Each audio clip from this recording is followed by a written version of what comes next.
La CNAM se trouvait devant un dilemme qui était que, historiquement, elle avait deux chaînes de traitement qui traitaient tous les remboursements des assurés sur la moitié sur des bulles et l'autre moitié sur des machines IBM. Pour tous les centres, il y avait 9 centres régionaux pour toutes les caisses primaires de France.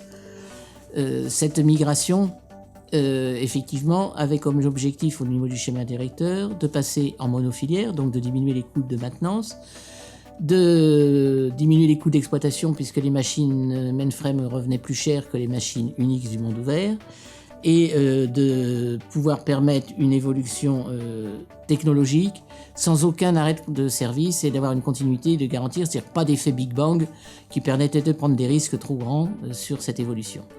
Donc le choix qui a été retenu sur cette application, c'était de migrer vers du monde Unix en AQ COBOL avec des dollars univers comme ordonnanceur. Nous avons gardé un choix technique qui était le choix Tuxedo puisque c'était un composant qu'on avait déjà avant et qui garantissait une très bonne qualité d'accès aux données et avec en plus équilibrage de charge, ce qui est quand même important.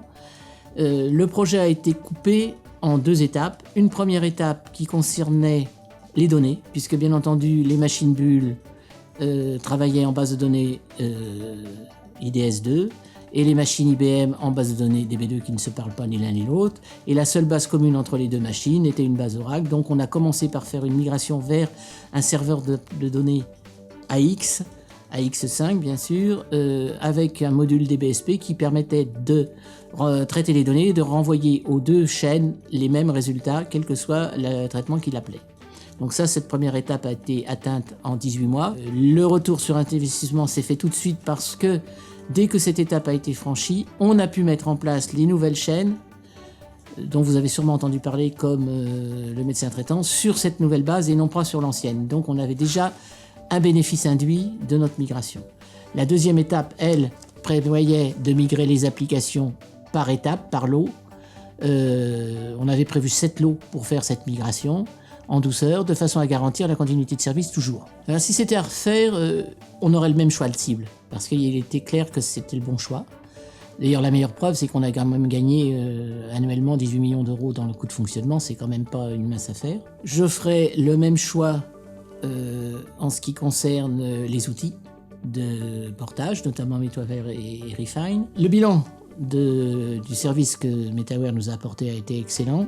On a pu livrer et aboutir au projet qui a abouti avec le Herois Sauté et surtout avec quelque chose qui est remarquable que tout le monde n'a pas sans doute pris la bonne mesure, mais c'est vrai, c'est-à-dire qu'il n'y a eu aucune interruption de service pour les caisses dans toutes les migrations des lots, ce qui à ma connaissance est assez rare pour être souligné en termes de qualité de livraison de produits testés et mis en place.